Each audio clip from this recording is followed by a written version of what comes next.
Hello everyone, welcome back to the channel. Discuss करेंगे important questions और ये हमारी नई सीरीज रहेगी सी टेट 2020 जो पोस्टपोन होकर आपके आया है सी टेट 21 में, और जो इसका पेपर अभी रिसेंटली होने वाला है जनवरी में।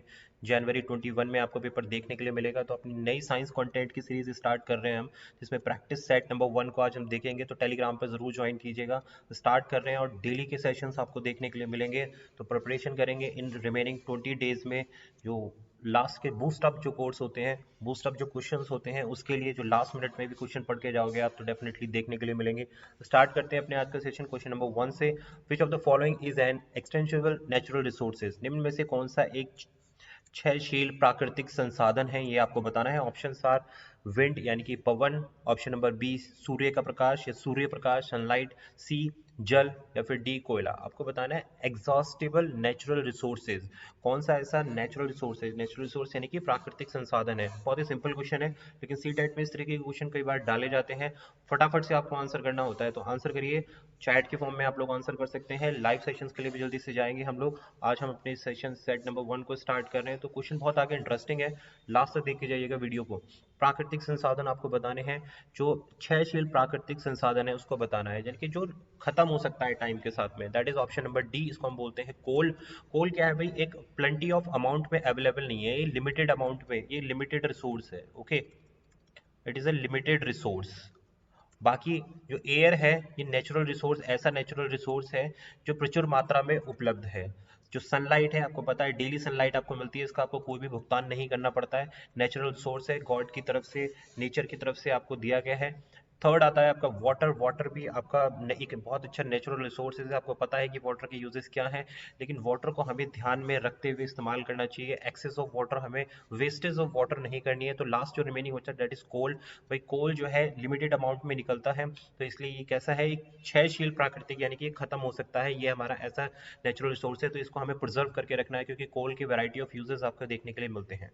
आगे बढ़ते हैं क्वेश्चन नंबर 2 के साथ। The initial momentum of a particle और a system of particle suffering a non elastic collision is. बहुत अच्छा क्वेश्चन है भाई, इंपॉर्टेंट क्वेश्चन है। इस तरीके के क्वेश्चन साइंस में आपको डील करने के लिए मिलेंगे। अब ध्यान रखिएगा, पेपर 2 के लिए डिस्कशन बहुत ही इंपॉर्टेंट है। पेपर 2 जो सी टेट का आपका होने वाला है, उसके लिए बहुत इंपॉर्टेंट और सिलेक्टेड क्वेश्चंस की सीरीज रहेगी। तो गैर लोचदार टकराव से गुजरने वाले एक कण या कणों के निकाय का प्रारंभिक संवेग क्या होता है? ऑप्शंस आर ए प्रोटेक्टेड यानी कि संरक्षित रहता है, B equal to the final momentum अंतिम संवेग के बराबर होता है, या सी वर्किंग फोर्स ऑन इस पर कार्यरत बल, या डी एक्सेलरेशन यानी कि इसका त्वरण। अब आप बताइए क्या करेक्ट आंसर होगा। क्वेश्चन आपके सामने है। इनके इनिशियल मोमेंट जो होता है किसी भी पार्टिकल सिस्टम का, तो non elastic collision, non elastic collision यानी कि जब टकराव होता है किन्हीं दो कणों का, सपोज पार्टिकल ए ये है और पार्टिकल बी आपके पास ये है, इन दोनों कणों का जब कोलिजन होगा, तो ये कोलिजन होने के बाद एक होता है इलास्टिक कोलिजन, दूसरा होता है नॉन इलास्टिक। नॉन इलास्टिक का मतलब क्या होता है कि भाई वापस से अपनी शेप में नहीं आ पाएगा, यानी कि ये दोनों जब टकराव करेंगे तो इनके जो शेप जो चेंज होंगे, तो फाइनल चेंज जो होगा वो इनका शेप में चेंज हो जाएगा। और इलास्टिक में क्या होता है, जिस शेप में ये थे कोलिजन होने के बाद, टकराव होने के बाद, उसी शेप में दोनों ऑब्जेक्ट जो है आ जाएंगे, दोनों पार्टिकल आ जाएंगे। तो यहाँ पर पूछा है नॉन इलास्टिक के बारे में, तो राइट आंसर है हमारे पास option number B, equal to the final momentum, अंतिम संवेग के बराबर होता है। किसमें भाई? नॉन इलास्टिक कोलिजन में। ओके, यानी कि जो इनिशियल मोमेंटम होता है वो किसके बराबर होता है? जो प्रारंभिक आपका संवेग होता है वो अंतिम संवेग के बराबर होता है। ये आप ध्यान रखिए नॉन इलास्टिक में, और इलास्टिक में ऐसा नहीं होता है। तो भाई बिल्कुल ध्यान रखना है, in non elastic collision kinetic energy is not stored, ये भी आप ध्यान रखना है। जो काइनेटिक एनर्जी होती है, kinetic energy in non elastic collision, non elastic गैर लोचदार, जिसको हिंदी में हम बोलते हैं कि वापस से अपनी शेप में नहीं आ सकता कोई भी पार्टिकल नॉन इलास्टिक कोलिजन में।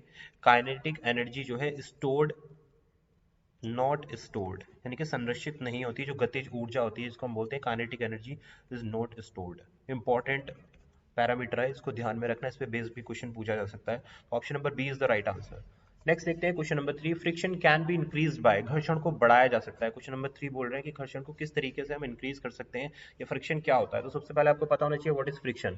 You can answer it very well. Option number A oiling के थ्रू इसको बढ़ा सकते हैं हम, या B humidity on the surface यानी कि सतह पर नमी होने से घर्षण बढ़ सकता है, या रफ सर्फेस यानी कि जो खुरदरा सतह होता है उसकी वजह से घर्षण या फ्रिक्शन बढ़ सकता है, या ऑल बी अबव। इन सारे सारे के सारे जितने भी ऑप्शंस हैं इनकी वजह से घर्षण बढ़ सकता है। तो फ्रिक्शन क्या होता है अभी सबसे पहले आपको पता होना। तो फ्रिक्शन क्या है, इसको अगर डिफाइन करें तो फ्रिक्शन क्या है, एक फोर्स है, रेजिस्टिंग फोर्स है, और एक रिलेटिव मोशंस ऑफ सॉलिड्स जो होते हैं, यानी कि किसी भी दो सरफेसेस के बीच, एक सरफेस ये है, दूसरा सरफेस ये है हमारे पास, है ना, तो इन दोनों सरफेस के बीच में जो रिलेटिव मोशन हो रहा है, यानी कि रिलेटिव मोशन, इसका भी मोशन और इसका भी, दोनों का जो मोशन हो रहा है, इनके बीच में जो फोर्स लग रहा है, that will be known as a friction force, है ना। किन्हीं दो वाटर की जो लेयर्स होती हैं, तो उनके बीच में भी फ्रिक्शन फोर्स डेवलप होता है, ओके, जो फ्लूइड लेयर होती है उनके बीच में भी फ्रिक्शन फोर्स डेवलप होता है। तो किसकी वजह से होता है भाई, ये option number C, rough surfaces की वजह से होता है। जैसे कि हम किसी भी फ्लोर पर चल पाते हैं, है ना, फ्लोर पर से हम जो हमारे शूज होते हैं, शूज से हम ग्रिप किस तरीके से लेते हैं, जो शूज के जो सोल होता है वो थ्रेडेड होता है, थ्रेडेड क्यों होता है, जिससे कि वो फ्लोर पे जब टच करता है तो उसके साथ घर्षण बल इंट्रोड्यूस हो जाता है, फ्रिक्शन फोर्स इंट्रोड्यूस हो जाता है, जिससे कि जो स्लाइडिंग होता है वो रिमूव हो जाता है, स्लाइडिंग नहीं हो पाती है। अगर आपके फ्रिक्शन नहीं होगा तो स्लाइडिंग हो जाएगी सरफेस पर, और फ्रिक्शन होगा तो स्लाइडिंग नहीं हो पाएगी, ये आपको बहुत अच्छे से पता है, यानी कि रफ सरफेस से हम फ्रिक्शन को इंक्रीज कर सकते हैं। आगे बढ़ते हैं क्वेश्चन नंबर 4 के साथ। The major of amount of matter in an object is defined as, बहुत अच्छा क्वेश्चन है भाई, किसी वस्तु में पदार्थ की मात्रा की माप को निम्न में से किसके द्वारा परिभाषित किया जा सकता है। ऑप्शन नंबर ए वेट के through, option number B move, इसको बोल देंगे, option number C mass, option number D none of the above. Answer करें फटाफट। ए बोलता है भार, बी बोलता है चाल, सी बोलता है द्रव्यमान, या डी बोलता है उपयुक्त में से कोई नहीं। फटाफट से आंसर कर दे भाई, क्या रहेगा इसका right answer. Measurement of amount of matter in an object is defined as, तो भाई फटाफट से चैट में आप आंसर कीजिए। तो राइट आंसर है इसका ऑप्शन नंबर सी, इसको हम बोलते हैं मास, हिंदी में इसको बोला जाता है द्रव्यमान, ओके, यानी कि स्मॉल लेटर एम से इसको रिप्रेजेंट करते हैं।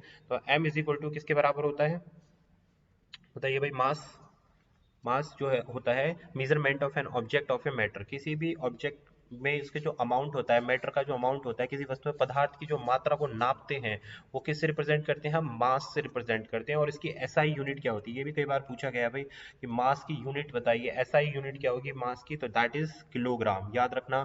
इस तरीके से भी क्वेश्चन को जनरेट कर सकते हैं। तो SI unit of the mass will be kilogram. और मास की अगर हम एक्सेलरेशन ड्यू टू ग्रेविटी के साथ में अगर हम इसकी मल्टीप्लाई कर देंगे तो ये क्या बन जाएगा भैया, wait of the object.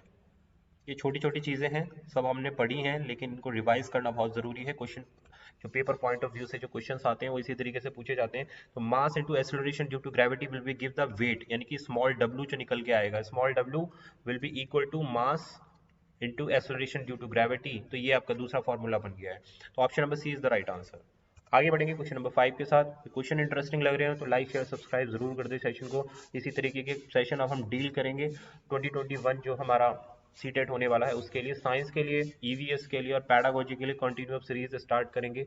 Law of conservation of momentum states that, संवेग संरक्षण का नियम बताता है कि, option number A total momentum of an isolated system of mutually dominant particle is not preserved.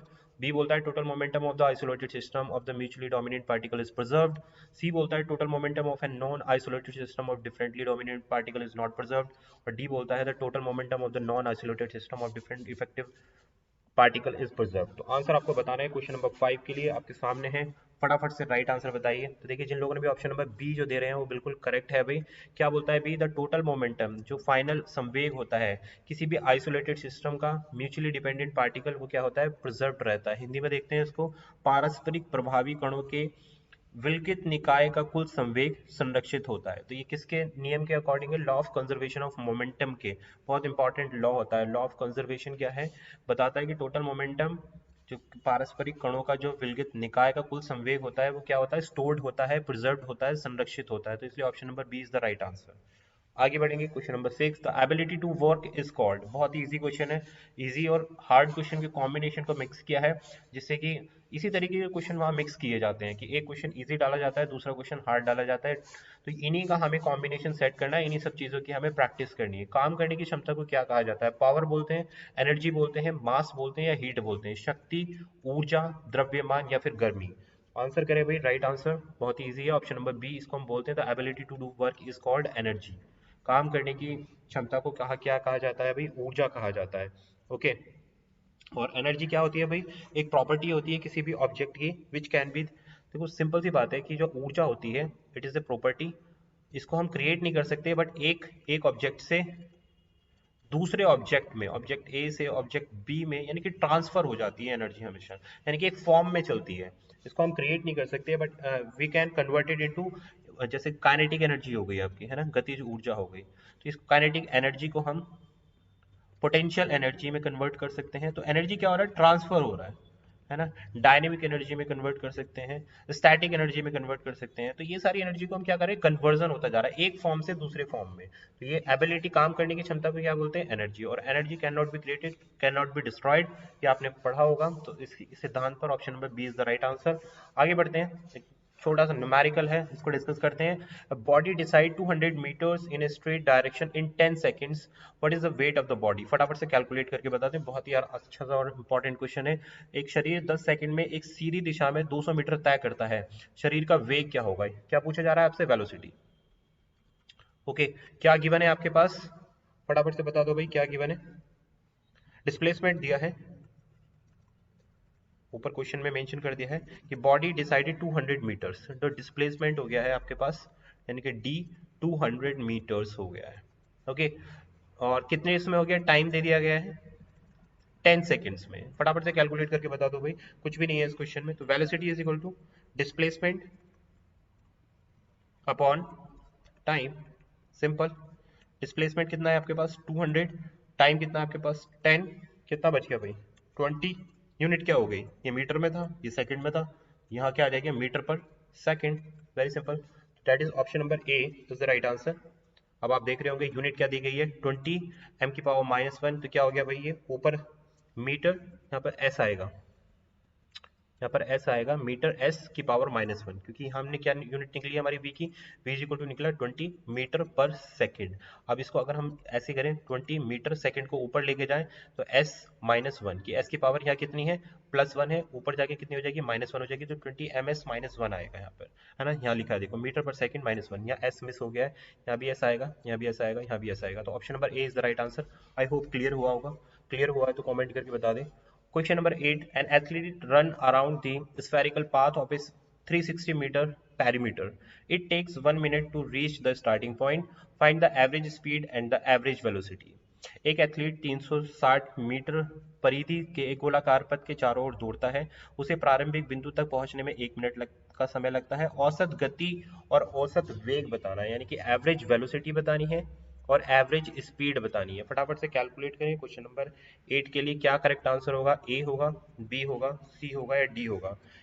बहुत आसान से आप इसको कैलकुलेट कर सकते हैं। एवरेज स्पीड का फॉर्मूला होता है हमारे पास, average speed is equal to distance upon time.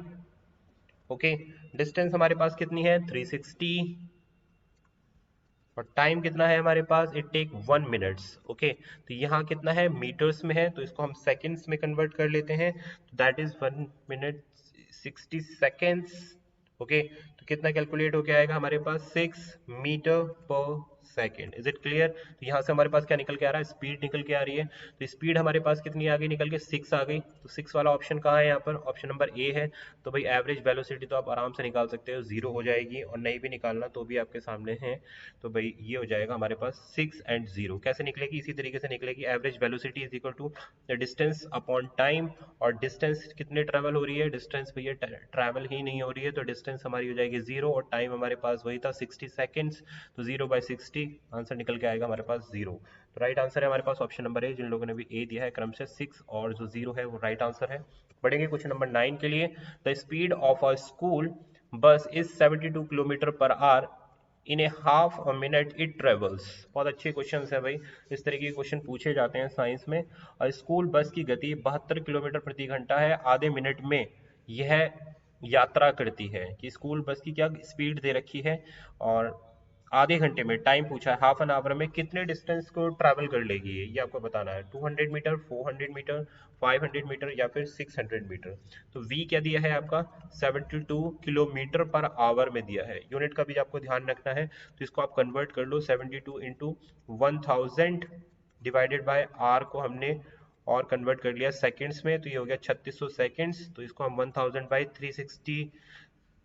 3600 यानी कि 3600 से हमने इसको डिवाइड कर दिया है, तो ये कन्वर्ट होकर किस में पहुंच जाएगा भाई, इसको कैलकुलेट करेंगे तो ये आएगा हमारे पास 20 मीटर, क्योंकि किलोमीटर को हमने किस में कन्वर्ट किया मीटर में, आर को किस में हमने कन्वर्ट किया सेकंड में, तो मीटर पर सेकंड्स में पहुंच चुका है। टाइम हमारे पास कितना है गिवन है क्वेश्चन में, आधा घंटा। आधा घंटा यानी कि 1/2 आवर। अब इसको भी हम कन्वर्ट कर सकते हैं, यानी कि ये हो जाएगा हमारे पास 30 सेकेंड्स हमारे पास यहाँ से निकल के आ जाएंगे। आर था, हमने इसको सेकेंड्स में कन्वर्ट कर लिया है। तो velocity is equal to V is equal to distance upon time. ठीक है, हमें क्या निकालना है, डिस्टेंस निकालनी है। तो d is equal to V multiply by T. V हमारे पास कितना आया है यहाँ से 20, और टाइम हमारे पास कितना निकल के आया है 30। तो 20 into 30 that will give you 600 metres. Is it clear? तो ऑप्शन नंबर डी आ रहा है यहाँ पर, तो D is the right answer. बहुत ही अच्छा क्वेश्चन है भाई। हमने क्या किया है, पहले वेलोसिटी को किलोमीटर पर आवर में दिया था, इसको हमने किस में कन्वर्ट कर लिया, मीटर पर सेकंड में कन्वर्ट कर दिया। किलोमीटर को हमने किस में, मीटर में करने के लिए क्या किया 1000, आर को हमने सेकंड करने में क्या करने दिया 360, इससे मल्टीप्लाई कर दी 20 मीटर पर सेकंड आ गया। उसके बाद हमारे पास टाइम था, आर था, इसको सेकंड में बना दिया, 30 सेकंड निकल के आया। हमारे पास फॉर्मूला है velocity is equal to distance upon time. तो वेलोसिटी हमारे पास है, टाइम हमारे पास है, क्या निकालना है डी। तो D is equal to V multiply by T, दोनों की क्रॉस मल्टीप्लाई कर ले, फॉर्मूला हो गया हमारे पास distance is equal to velocity into time, that will give you 600 metre. तो option number D is the right answer. पढ़ते हैं आगे क्वेश्चन नंबर 10 के लिए। If something travels the same distance in the same time interval it is called. बहुत अच्छा question है भाई। यदि कोई वस्तु समान समय अंतराल में समान दूरी तय करती है तो इसे कहा जाता है, ऑप्शन नंबर ए रोटेशनल मोशन कहा जाता है, घूर्णन गति बोलेंगे इसको। इक्वल स्पीड बोला जाएगा यानी कि समान गति बोलेंगे। सी ऑसिलेशन स्पीड बोला जाएगा यानी कि दोलन गति बोलेंगे। या डी अनइवन मोशन बोला जाएगा यानी कि असमान गति बोला जाएगा। तो आंसर करें भाई क्वेश्चन नंबर डी का, क्या इसका राइट आंसर रहेगा। इसको क्या बोलेंगे कि भाई कोई भी चीज है ट्रैवल कर रही है, सेम डिस्टेंस ट्रैवल कर रही है और सेम टाइम इंटरवल में कर रही है, तो दैट इज नोन एज, पता है भाई, रोटेशनल होगा, इक्वल स्पीड होगा, ऑसिलेशन होगा या फिर अनइवन मोशन होगा। इसको हम बोलेंगे यूनिफॉर्म मोशन बोलते हैं। यानी कि ऑप्शन में तो नहीं दिया, तो इस ऑप्शन में मेंशन नहीं है, तो option number B is the right answer, यानी कि इक्वल स्पीड यानी कि समान गति।